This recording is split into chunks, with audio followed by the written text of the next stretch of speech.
Hello, I'm Tara Brabazon. I'm the Dean of Graduate Research at Flinders University, and welcome to Vlog 200. We got here. So yes, Vlog 200, its title is How Did We Get Here? Creating an Academic Vlog. We've had a tendency, as we've hit these milestones, vlog 50, vlog 100, 150 and now 200, that we use this space to reflect on this odd, weird, rather bonkers intellectual space that we have constructed together. And Bunnyman gave me a great excuse to make this the focus of Vlog 200. And Bunnyman has been a great supporter of these vlogs. Hi, and congratulations on your recently completed PhD and every success to you, Bunnyman. You've been amazing.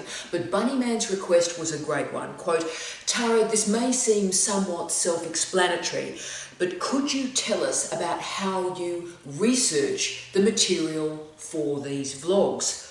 What's the process and the time involved? End of quote. So Bunnyman, I am going to answer those great questions that you always ask me. And I'm going to talk about how we got here.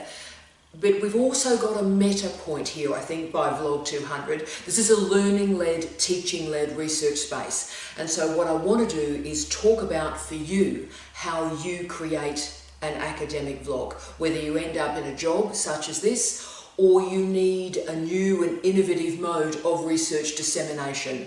If you need a way to reach stakeholders in an innovative way, an academic vlog may be a chance to do that. So I'm going to talk about how you can do this in your career. And also maybe there's a more personal role for you, that you want to think about the personal spaces of your intellectual life. And a vlog is also great to do that.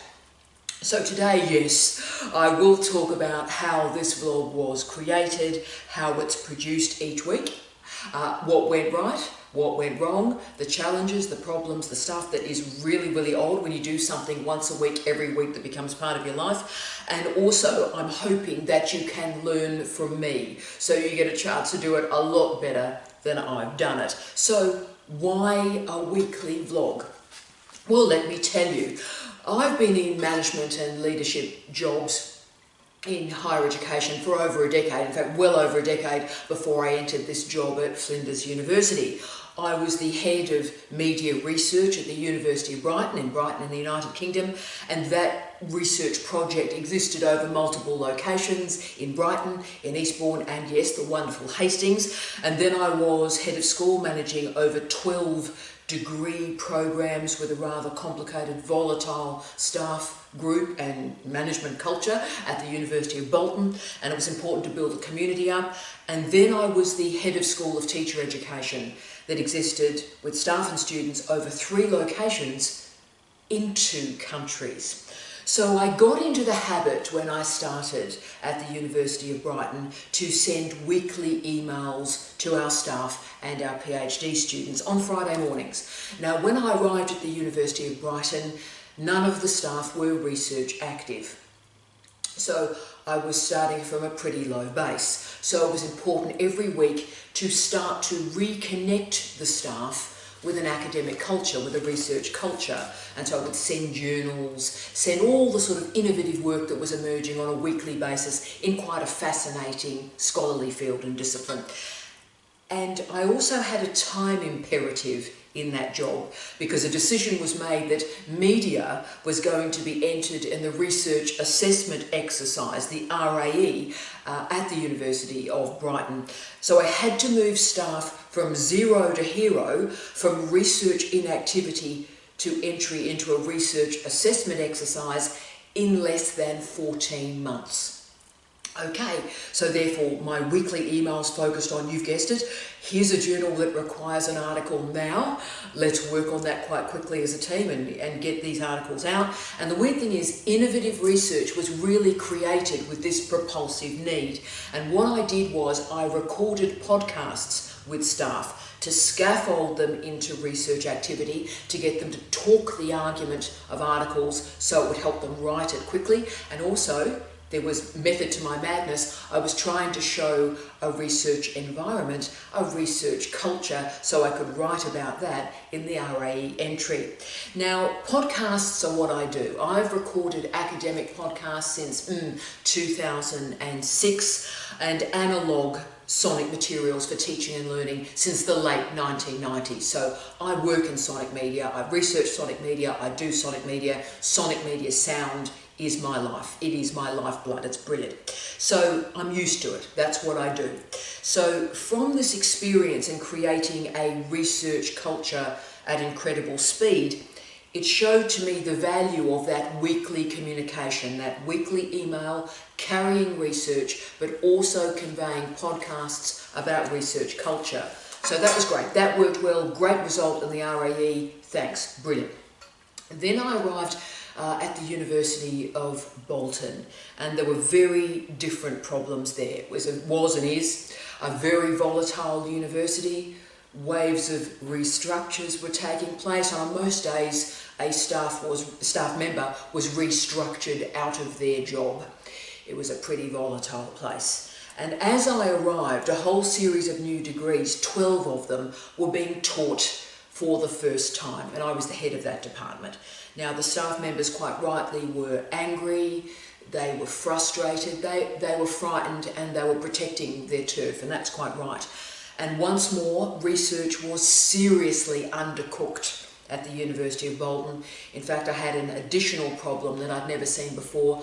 Most of the staff didn't even have a PhD. The staff didn't have a PhD. And of course, once more, I had to do something very, very quickly because the Research Excellence Framework, the REF, had a pending deadline. The REF had replaced the RAE in the United Kingdom. So they were going to enter a humanities suite once more.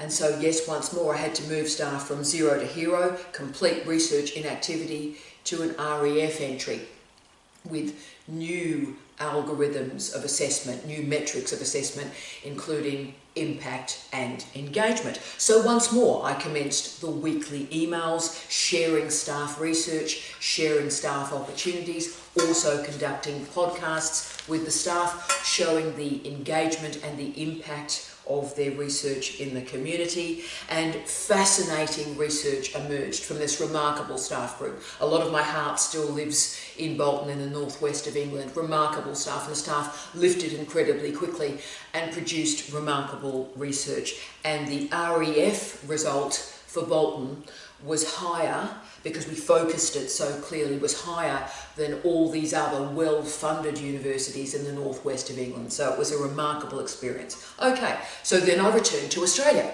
and I returned to Charles Sturt University in regional Australia. And profoundly different problems emerged, particularly involving time and space. So my campuses were in Bathurst and Dubbo, that's deep in regional New South Wales, but also in Burlington, in Ontario, in Canada. So I was having to manage incredible time zone differences. So my working day started at 2 a.m, which is the middle of the working day in Burlington, Ontario, and Canada, and also the profound geographical differences of rurality, regionality, and also urbanity, because Burlington, of course, is just outside of Toronto, which is an outstanding, fabulous global city. And also the nature of education. If people talk about the education discipline, actually there's about 50 or 60 different disciplines within education, from phys ed to inclusive education, everything in between, from early childhood education to higher education studies. And so the qualification level, the experience, the methodology, the ontological discussions are all incredibly volatile in education. So again, I commenced those weekly emails sent on Fridays, a weekly podcast, this time of the weekly school research seminar that we put in place. So that research seminar was recorded, I edited it, and it went out once a week. And so what it did was it started to provide a research community of safety to share between these three locations. And of course, the other great advantage of a podcast series is if you are working at a smaller or not well-known regional university, then suddenly you're punching above your weight. So you've got a small regional university that people around the world, tens of thousands of people, are listening to the research. And of course my colleagues, their careers started to gain momentum and they could send the podcasts on to publishers and start to gain international publishing rather than simply Australian publishing. So all of this is working incredibly well as a strategy. Before I had even thought of coming to Flinders. So we've got a weekly email in place. We've got a podcast series. It's building an intellectual community. It's helping staff kick on. It's binding together our PhD students into an academic culture and also shows great research to the world beyond these very small universities. Okay, so that's my prehistory. The prehistory of building intellectual communities in hard times, and also over space and time, and developing research outcomes against the odds. Then, of course, from all of that experience, I had the great gift of joining you, of gaining this job at Flinders University, and wow, it has been a privilege. A Dean of Graduate Research. A Dean of Graduate Research. And look, there is only one of me, there is only one Dean of Graduate Research at every single university around the world. And it's probably the only leadership role left in our universities that requires a match, a melding of research and teaching. You've got to be excellent at both. These days, universities are specialists. So you're a specialist teacher, you do research, it's a research-only contract. It's very rare that you have a job that requires excellence in both. And the people in this job have to have a deep understanding of teaching and learning and andragogy right the way through an undergraduate scaffolding year. You have to understand the role of honours in some systems, coursework, research, masters, how students move into a PhD. We have to understand the diverse supervisory modes, the diverse doctoral modes, the diverse disciplines and how they all operate together. We have to be translocal in our outlook and international in our aspiration. We have to be intensely research active and stay there, and also very strong communicators. So we have to be a teacher, we have to be a researcher, and you can't fake this stuff. In these sorts of jobs, it's very, very difficult to stay research active. And we look at most of the Deans of Graduate Research around the world, they don't reach research activity. When I took this job on, I made a promise to myself that I would stay research active, that I would get up and I would do the work. So we expect at Flinders University our staff to be research active, to be able to supervise, and we ask them to produce 5 refereed articles in 5 years. That's the benchmark of research activity. For myself, I demand 5 publications, books, articles, book chapters, whatever, 5 refereed publications every year. So I work 5 times what we expect of our supervisors, because you can't be a pretender in jobs like this. You can't hide behind the mask. You either know what you're doing or you don't, full stop.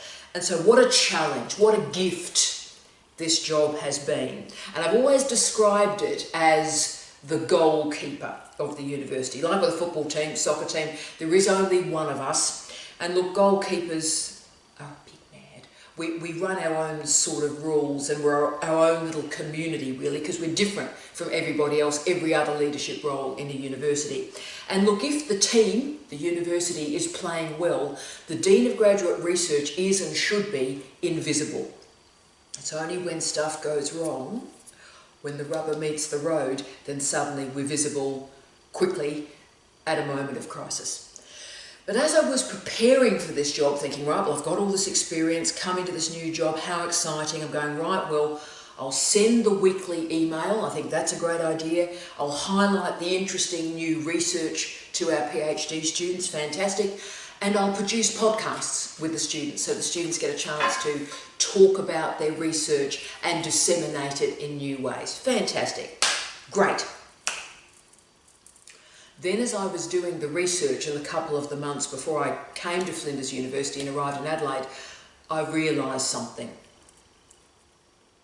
1/3 of our PhD and research master students at Flinders live outside of Adelaide. and 1/3 of our students are part-time. And they're not the same third. Now, I never actually recovered from that information because that changed absolutely everything. I also discovered that we had 2 students in Tennant Creek, Heather and Melanie. Hi Heather, hi Melanie. You are very important to this story and you're very important to this vlog. You'll hear more about Heather and Melanie shortly.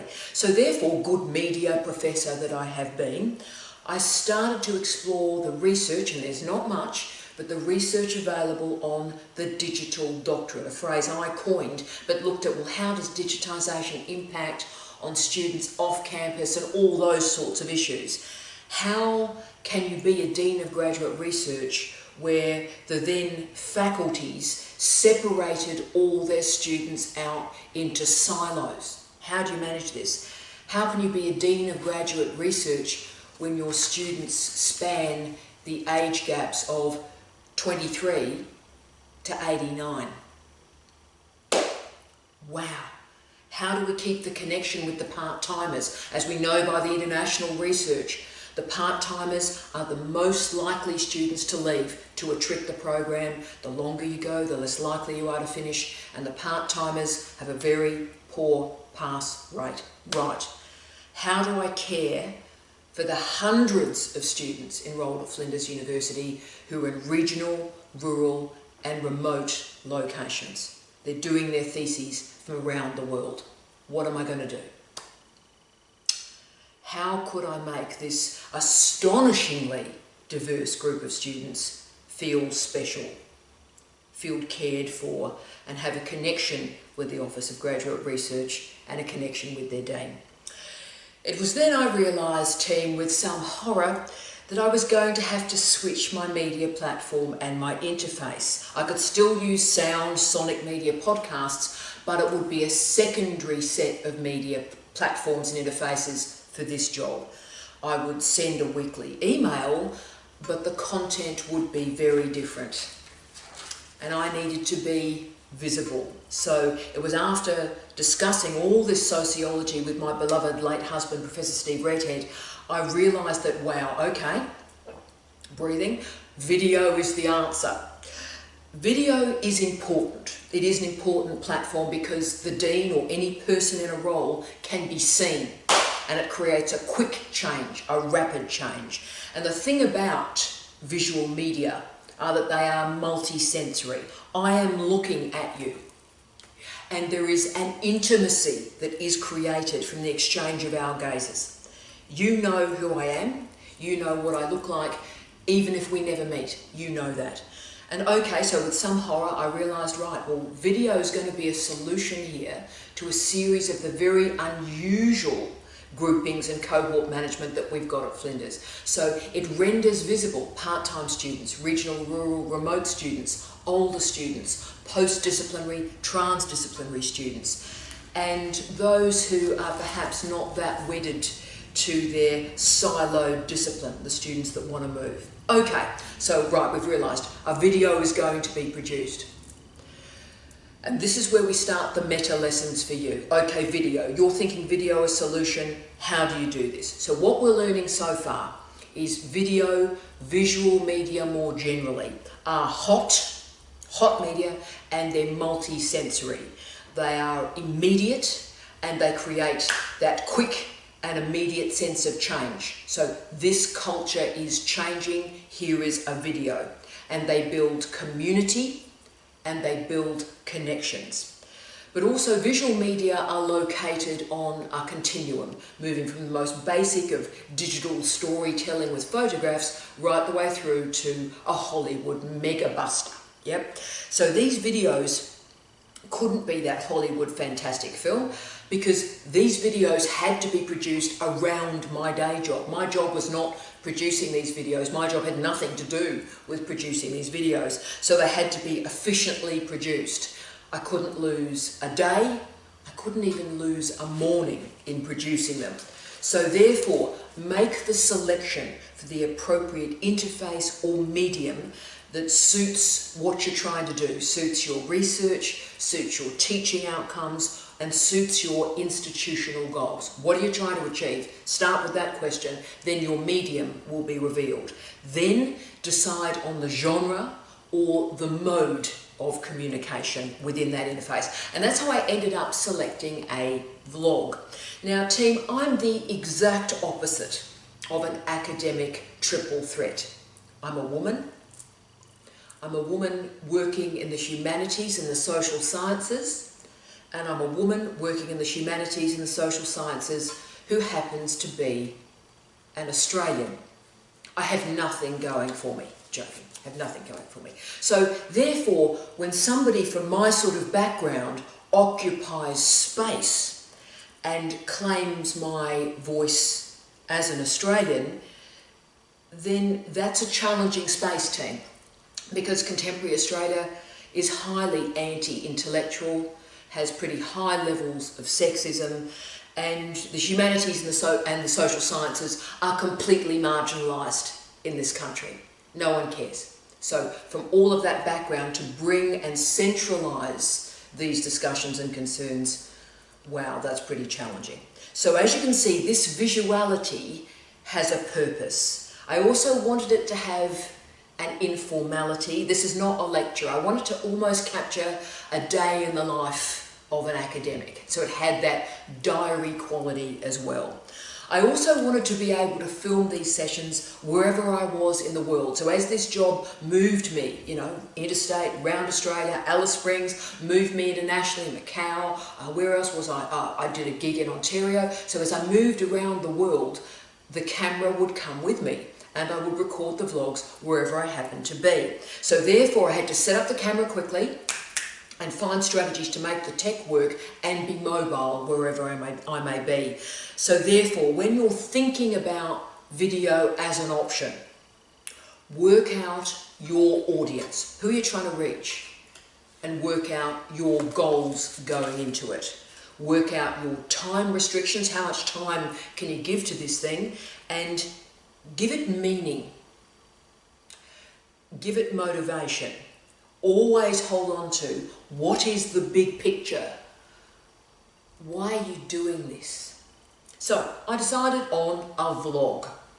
Unusual word, unusual genre, but there was a reason. So a video blog is compressed into a vlog. And just as blogs became well known and popular through WordPress, vlogs became popular through YouTube. And YouTube emerged in February 2005. So by the time I was thinking, right, well, I'll do a regular video and house it on YouTube, YouTube was quite stable as a platform, and that's important. So vlogs are delivered in regular installments, they have an informality, and they build a community from the ground up.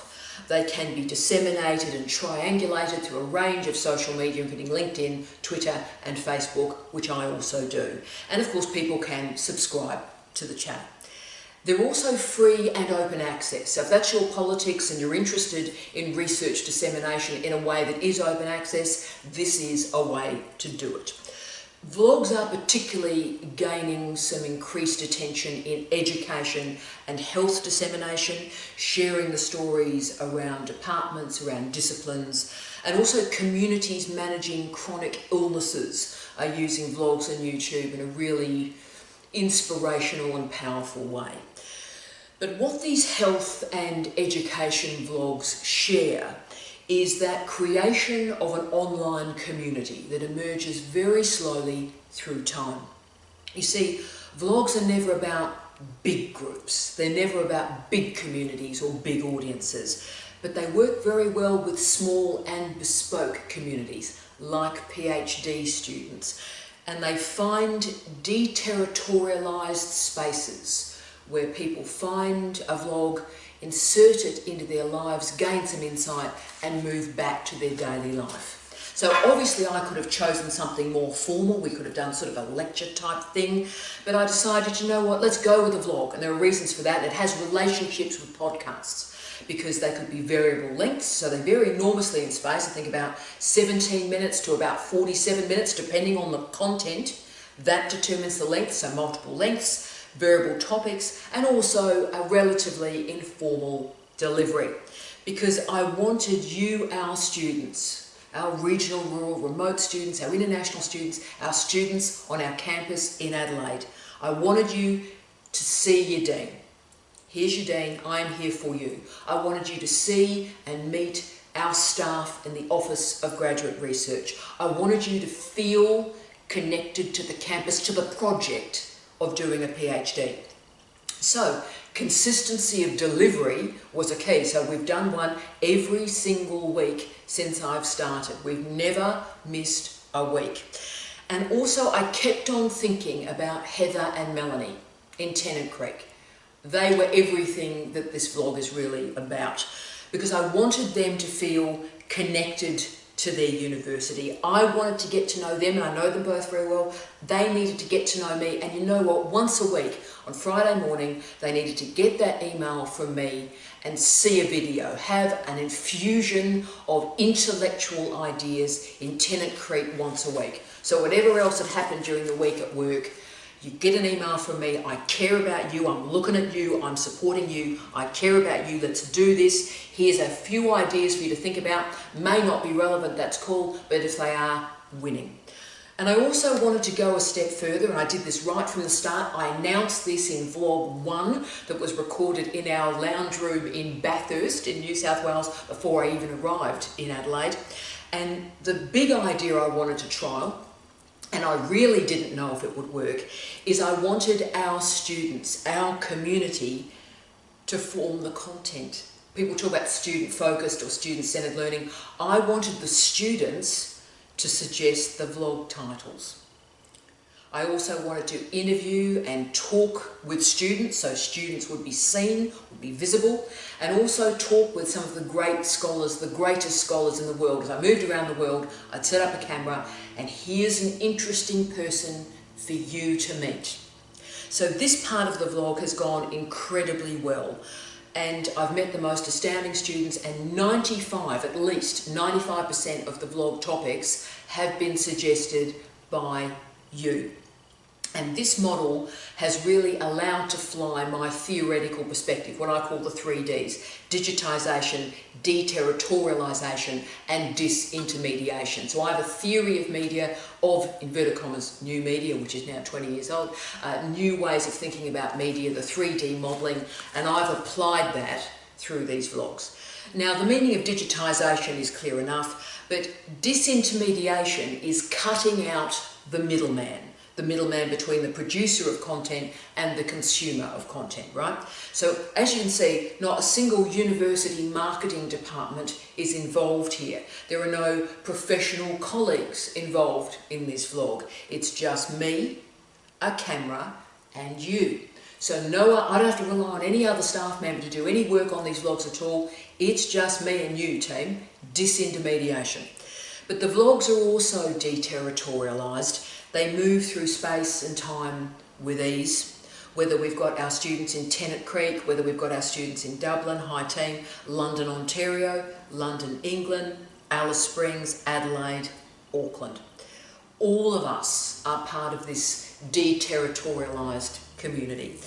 And I was also making a political point, as is my will, and my political point is this was always narrow casting, not broadcasting. And I was constructing unpopular culture, to borrow a title from one of my late husband's books. We're doing unpopular culture here. Unpopular culture is really like the word post-colonialism, right? The bit un and the bit post, those two bits of words matter, un and post, because they problematise, critique and question the word that follows them. So I took on this job because I believe that PhD programs are the last stand in higher education, the last stand in our universities. I worry about academic standards a lot. I worry about an intellectual life a lot. Now I can complain about it, oh, standards, yes, and the lack of intellectual commentary. I could complain about that, or I could do something about that. And these vlogs do something about that. They intervene. They present to you, our next generation, a series of options and alternatives and hard truths and debates about international scholarship, provocative ideas, arguments for your consideration. I don't say anything that I want you to agree with. I don't want you to be me. I'm very boring. Don't be me. But I present a series of ideas for your consideration. You're brilliant people. Make up your own mind, but think about the ideas before you dismiss them. So I came into this job with a political goal, a series of political goals. I firstly wanted to break up academic silos. I wanted to break them up, break up the brittle little academic communities that don't get beyond themselves. That was the first target. I wanted to activate post-disciplinarity. I also wanted to engage an intellectual culture. This is not dumbed down content. I confront you every single week. Lift, lift, lift. Come on, you can do this. Be better, be stronger, be brilliant. Lift. And also, be international. Be truly mobile as a scholar, so that you, our students, don't live in self-satisfaction in Adelaide, repeating the mantras of morning television that Australia is the best nation in the world, because it's not. That the United States is the best nation in the world, because it's not. Great scholars are international scholars. They're not world famous in Adelaide. Team, they're world famous. Great scholars transcend disciplines. They break up, they challenge the truths that they've been taught all their lives. Great scholars read widely and write wildly. We provoke, we transform, we transcend. So as you can see, there was a strong theoretical framework around these vlogs, absolutely, but there was also a political imperative right from the start during these troubling times. And look, I was also aware that women in our universities, particularly in our Australian universities, are pretty invisible. Women of a certain age, over about 30, are really, really invisible. And I'm a pretty experienced old media performer, and I knew what would happen when the videos appeared, and surprise, surprise, it did. So in the first month of this vlog, and I wish I was simplifying the sociology on this, but I'm not. So in the first month of this vlog, a series of old white male professors started to email me with very aggressive emails, including phrases like, "Who do you think you are? Don't you tell my students what to do?" And my personal favourite,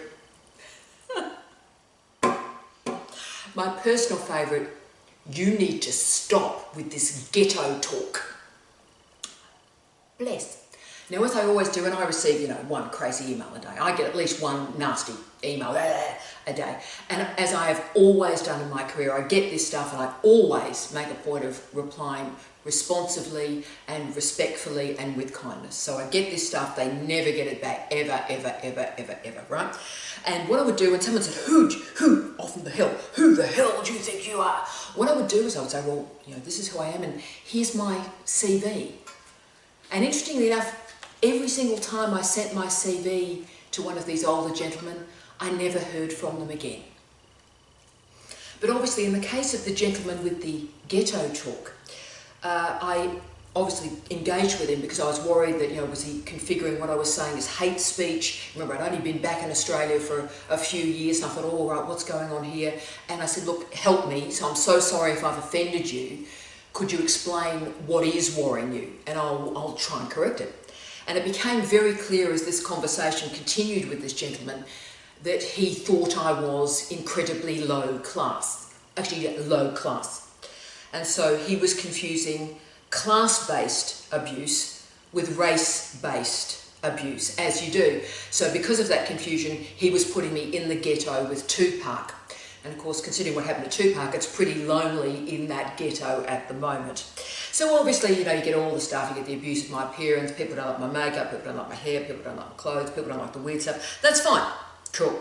Because what this vlog is standing for is unapologetic diversity.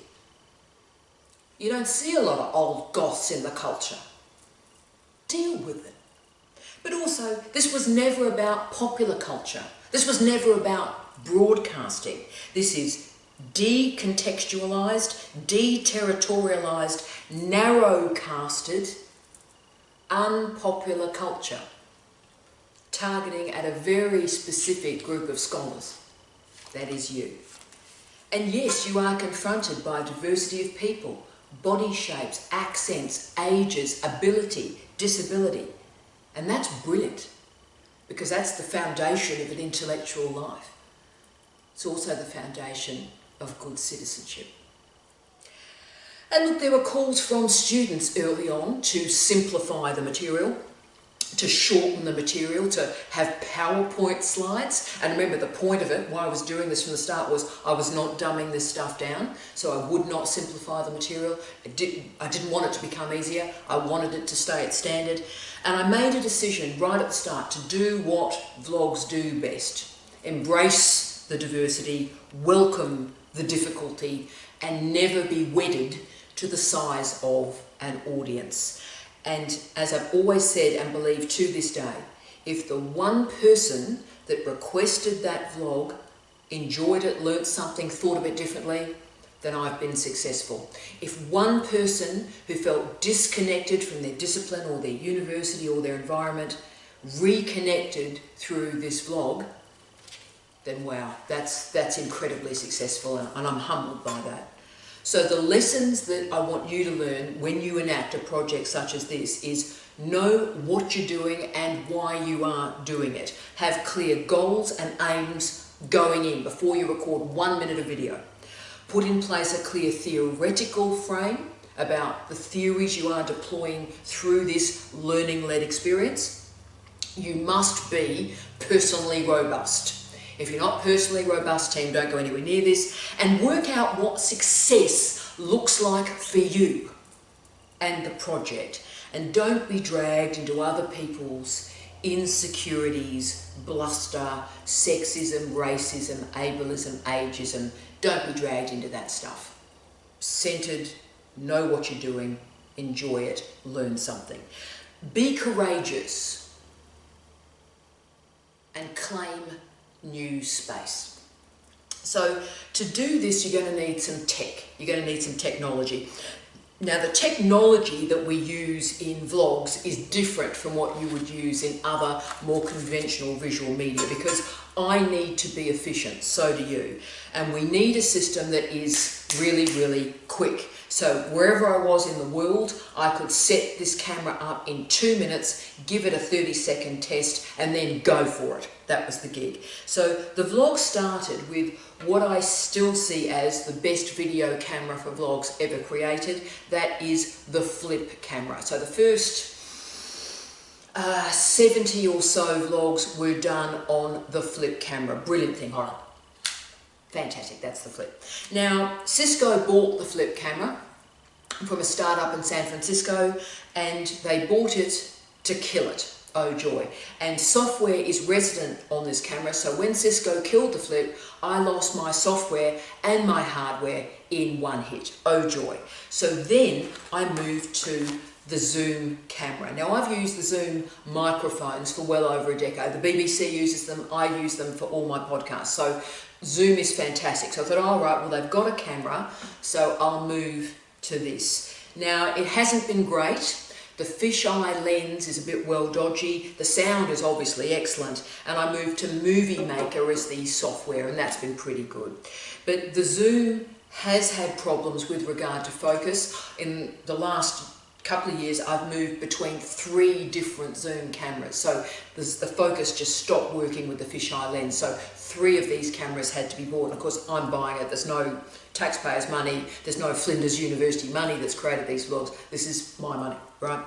So the key, therefore, is that this has to be intuitive. So what I've now done for the first time for vlog 200 is I've moved to a Sony Handycam. So let's give that a go and see how it happens. So with the technology, it must be incredibly easy to use, quick to use. I must be able to set it up in 2 minutes, because when I'm interviewing guests in the vlog, which happens a lot, people get very nervous with video. So if I'm taking 20 minutes to set kit up, then people get increasingly nervous, whereas I sit them down, within 2 minutes it's set up and we're recording. So that's decent and respectful for the people who have loaned me their time. So this gig must be portable, goes around the world, must be able to work well with a quick tripod, and I've got to be able to edit it quickly. Remember, we're not making a Star Wars movie. We're not. It is a vlog. It is a conversational mode of media, and it must be compartmentalized in your working day. So you need to know how long this is going to take. You do it, you get on with the rest of your life. So I set up and I deliver these vlogs in a 20 to 30 minute window. I do them in one take. As you can see, I don't sort of do all the edit. I do it in one take, and then we finish and then I edit it. Okay, so much for the technology. Let's drill a little bit deeper in terms of the content for this vlog and the conversational part of that. As we've talked about, this vlog started as a student-centered, a student-triggered enterprise, and it remains that way. 95% of the vlogs come from your suggestions directly. The other 5% are added because it becomes clear as I'm doing the research that the student request requires a couple of scaffolding steps before I can get there. So the best example of that, I think, is the brilliant request I got for the most common errors in a PhD examination. That was a great request, but to frame that properly and in a meaningful way, I had to put some of the information literacy, information scaffold material around it. So that's an example. And also, you know, to talk about the great requests I got for the blue economy, the green economy, the gig economy, I needed to do the political economy vlog first. Okay, so this remains a student-driven protocol, and it's like, if you will, a PhD student jukebox. You put in a request, you get back that request. I love that. But the key challenge to address early on that still worries me is you are a PhD student, and for most of you this is your first PhD, and you don't know what you don't know. So when you're asking for requests, there's a finite vista of those requests. So I really wanted to avoid the vlogs becoming like Oprah, week upon week upon week, talking about your feelings. I really wanted to avoid that if I could. And I know with the requests, if I did 30 vlogs on imposter syndrome, it still wouldn't be enough, okay? So feelings are important, and a lot of the work we do explores feelings, but actually intelligence is more important, and excellence is even more important than that. So throughout this vlog series, and the balance is very difficult to get right, I have to balance between intellectual ideas, good, solid, fascinating ideas at a high level, and what is pretty well dodgy management theory, self-help, and educational psychology that just makes me want to eat my own liver. Okay, so I'm sort of balancing this pretty low stuff and this pretty high stuff and making it talk to each other.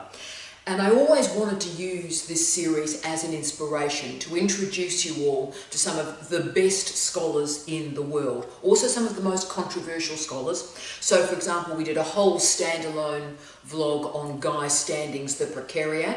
Fascinating idea, fascinating man, a lot of problems with it, but let's talk about it. So we did a vlog on that. I also introduced you in the I'm Feeling Overwhelmed vlog into the concept of deviant leisure from Raymond and Smith. And as far as I'm concerned, Raymond and Smith and the deviant leisure concept is probably in the 5 or 10 most important ideas in circulation on the planet today. So that's when we start to get the balance right. Here's the tips and tricks that help you right now today but here's a concept for you to think about that might transform your wider thinking. And that's great, because this does remain an intellectual project, and I don't ever walk away from the word intellectual. We are intellectuals. I am training you to be an intellectual. And I think Bunnyman particularly was interested in how I research these vlogs. And first, Bunnyman, as you know, I read hundreds of books a year, thousands of articles a year, and I have all the notes I've taken on everything I've read since 1992. So that means you pick a topic, and the chances are I have something on that topic. So that's a bit of a starter set of ideas that I can work from. But what I do is when the requests come in from students, I have a vlog file. Flinders vlog. I have a vlog file.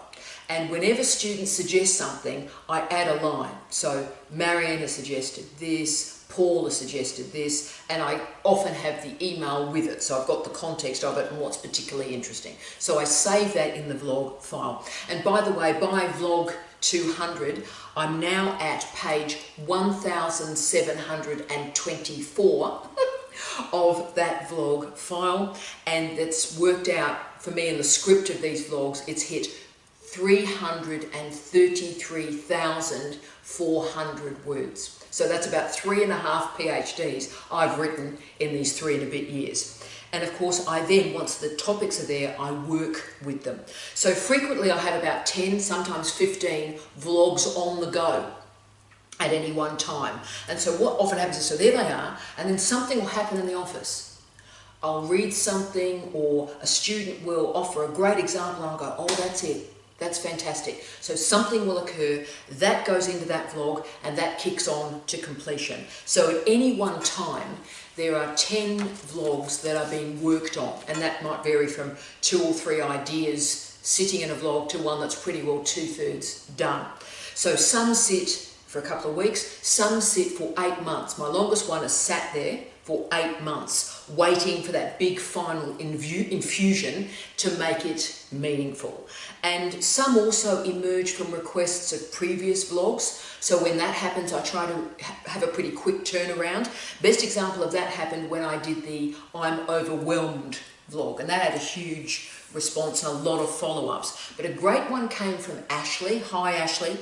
Ashley, pretty well immediately after that vlog appeared, emailed me and said, okay, well, I'm now not feeling overwhelmed, but can we talk a little bit about priorities and opportunities? So if I'm not overwhelmed, how do I take advantage of something that occurs? How great is that?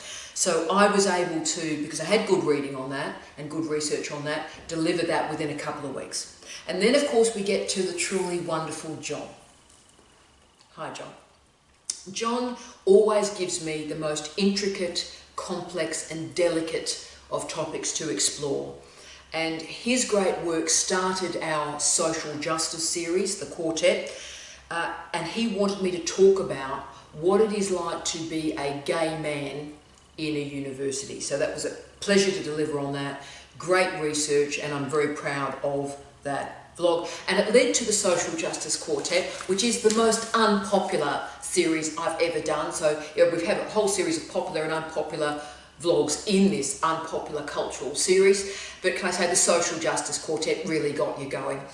The idea that a woman was using men's studies and masculinity studies to talk about men. A lot of men just lost the will to live. Bless you on that. But I also know when I was exploring the nature of heterosexism in higher education, that a lot of our gay, lesbian, bisexual, transgender colleagues, non-binary identifying colleagues gained a lot of solace from that, and a lot of our students came out during that process. So wow, it was worth it. But John's requests take a lot longer because they are sensitive and difficult, and I want to use absolutely the best research I can find to do justice to them. So they sit in my file, and when something important happens, it kicks on and completes. So basically I'm researching a cluster of vlogs on very different topics at any one time.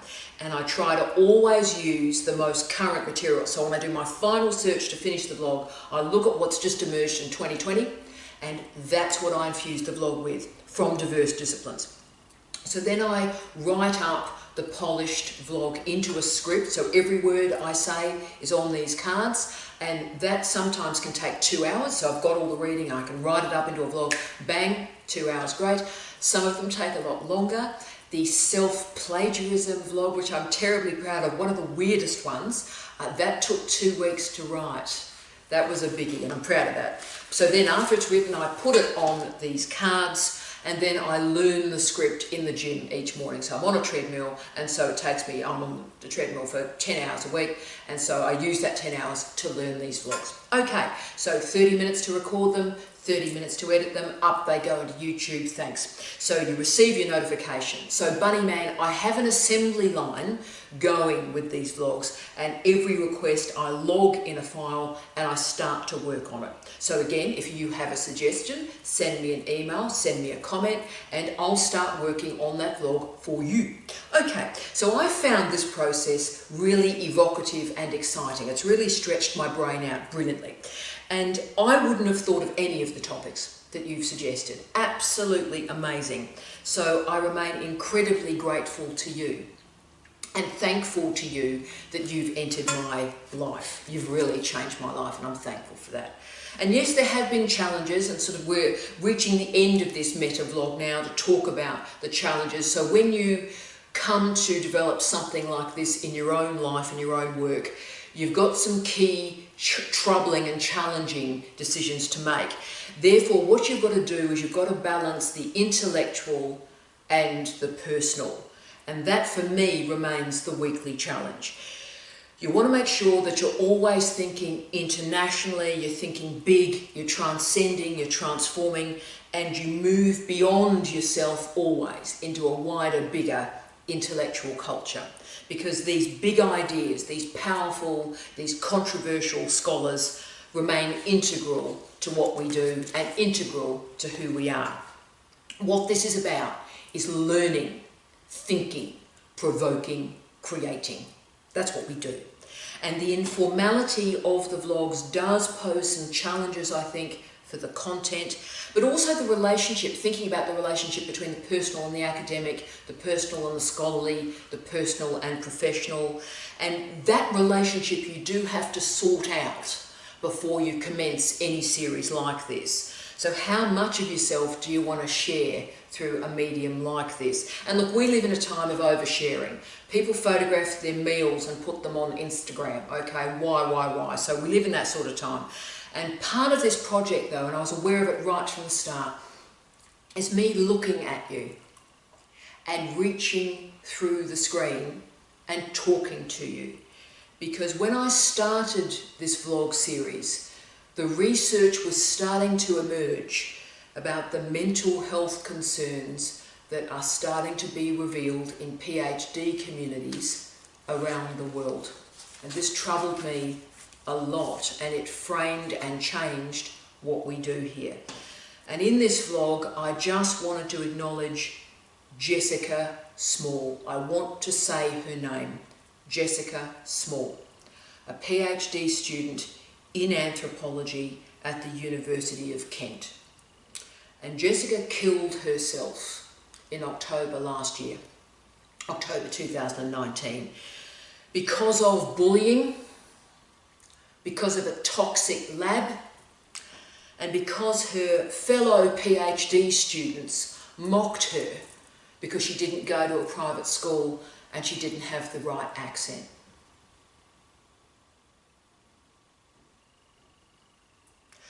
So a crucial part of these vlogs remains a real, meaningful connection between us. Vlogs are about stories and about storytelling, and that's why I always try and mention the students by name, even though so some of you have fabulous names, Bunny Man, Mona Lisa, and I always mention you by name because this is your series, these are your stories, and therefore you've been incredibly real with me, and I have to be real with you because we are communicating through this interface. I know that. And obviously as a dean, as a professor, as an international researcher, the relationship between public and private remains quite challenging for me.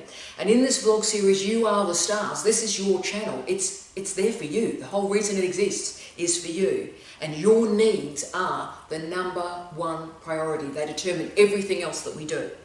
But I did want to log for you the quite challenging, and I find it very challenging, dance between the private and the public in these vlogs. Now, I'm a pretty private person. I have a very large private space. No one except my father and my husband has my mobile phone number, and to be frank, I don't know where my mobile phone is most of the time, and no one comes into my house. This is a sanctuary for me. In fact, you in the vlogs, you've seen more of my house than my best friends. So I made a decision when the vlog series started. It was quite challenging for me, that I would present higher education with all its warts, its ugliness, its brutality, its toxicity, and also its great, unusual, weird beauty. Because I wasn't creating a marketing campaign here. There's no branding here. There's no marketing here. If you're going to get through that thesis, I have to be real with you, right? If I'm going to get you into work, then I'm going to have to be real with you.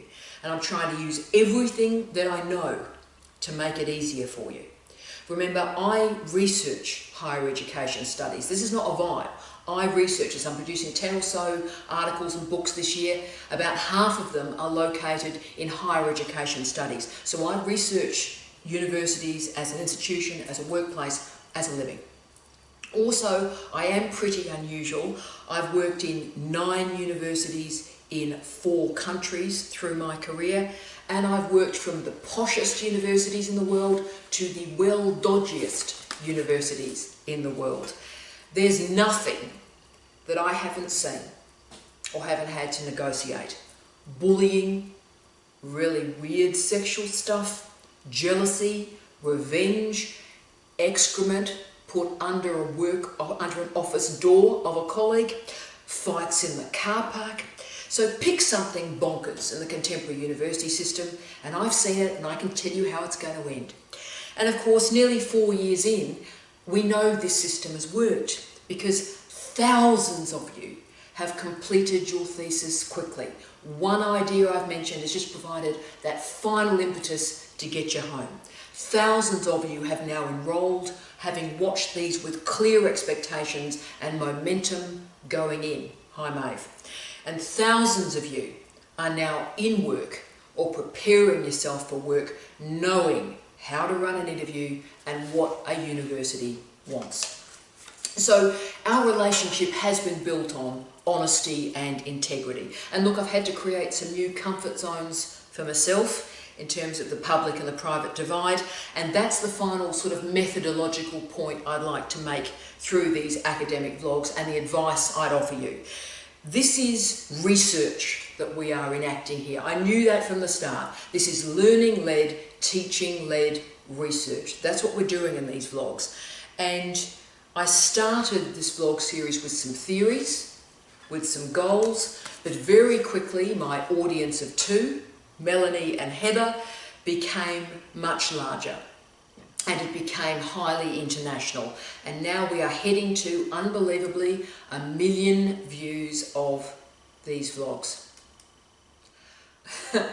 And no one is more surprised than me, and no one is more humbled than me. I can't believe it, to be frank. So this remains a learning-led, disintermediated visual research project. And the goal is to create community, communication, and yes, connection. And we'll continue to do that. And while there have been some surprises, I've been challenged by you more than I can probably ever convey to you, and that's been fantastic. But I do need to, I suppose, finish off with the tragedy, the weeping wound of these vlogs that will always punctuate them for me. So we may do these vlogs for another week, another month, another few months maybe, see what happens. But wherever I end up in the world in 5, 10, 20 years and think back on these vlogs and what we've shared, there'll always be a tragedy there. And that's, of course, the death of my late husband, Professor Steve Rettet. Now, 4 of these 200 vlogs features Steve, and he's at his most gorgeous, brilliant, fabulous best. So I'm so glad we've got those videos. But Steve was diagnosed with pancreatic cancer in the last week of June 2017. We'd recorded a vlog the month before, again via request from a student for Steve, how to move from a blog to a book, which is what he did in Theoretical Times. So we'd recorded a vlog the month before. But Steve wanted no treatment. And obviously treatment is impossible with pancreatic cancer. When you get the diagnosis, you're a dead man walking. You're dead at the point of diagnosis. But he wanted no intervention, which was fine, but he also wanted to keep it completely private. Didn't want anybody to know. He was finishing his book, Theoretical Times, a series of books, a series of articles, and he just wanted to do that. He wanted to stay at home, he wanted to be private, do his research, and spend time with me, and that was it. And I was able to deliver that. He left the planet the way he wanted to, and I'm thrilled with that. But his illness and his death had a huge impact on these vlogs, the secrecy of it. And just to give you how long this was occurring, this illness, while I was recording them, is from vlog 67 on altmetrics through to vlog 102, the digital doctorate. So that was me looking after Steve in complete privacy in this house. And I had a pretty big dean job to manage, which is probably a double full-time job anyway. I supervised about 20 students to completion during that period, and I was looking after Steve in this house in secret. So there are some horrendous memories that are locked in these vlogs. The first vlog of our Three Monkeys series, Epistemology, the only time I got the number of the vlog wrong, by the way, Epistemology, I'd been with Steve in emergency all night. I threw myself home on a Sunday morning, threw myself into the shower, whacked a face on, and recorded Epistemology, the vlog, in my office upstairs, and then ran back to the hospital. I started to move the vlogs to work, to record them very early on Sunday mornings, so I wouldn't interrupt Steve. He could have a few more hours sleep while he wasn't even his missus downstairs recording a video, so just to let him have a little bit more sleep. And life became pretty hard. And the state of me in some of those vlogs is unbelievable. Unbelievable. I can't look at a lot of them, to be honest with you. And the two most horrendous ones, I think, are compartmentalisation and excuses, the two vlogs right near the end of Steve's life. And I look an absolute train wreck. And I can't look at them now. So it was a tough time. But there is a lesson there. And I hope it is maybe an example for you. That you know what? Truly dreadful things happen. Dreadful things happen. And when dreadful things happen, you have some choices. I could have given up. It would have been really easy to give up. But instead I said, right, well, let's focus on doing a good job. I'm Dean, I love it. I've got a wonderful boss, Rob Saint, you rock, Rob. Wonderful boss. Let's deliver good outcomes for this university. Let's do a good vlog series. Let's focus on that and make sure that Steve could go out as he wanted to go out. So these vlogs have told an accidental biography of an illness and an accidental biography of a death. And I do particularly want to log the remarkable Dr. Danny Milos, who runs the professional development program for us at Flinders University. I've never done this and I want to do it publicly. Danny, looking at you. Danny did vlog 103 with me. Rather important memory. She did it, and no one knows this, but she did it the day after Steve died. Day after he died. And obviously my office was completely devastated, but I needed to get one vlog done because, as you can understand, we're all on our own in Adelaide and he died, so someone had to manage the death. So I got one vlog done with Danny. We planned it. We didn't know Steve would die the day before.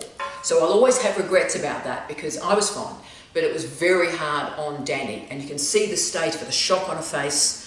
Physically, she's just holding herself together, but I'm grateful to her. Because if that vlog had been missed, 103, I probably would have stopped it there. So we wouldn't have got to 200 without Danny. And after Steve's death, although it was the worst thing that ever happened to Steve, and certainly the worst thing that will ever happen to me, it presented some gifts. His life presented great gifts, and his death did as well.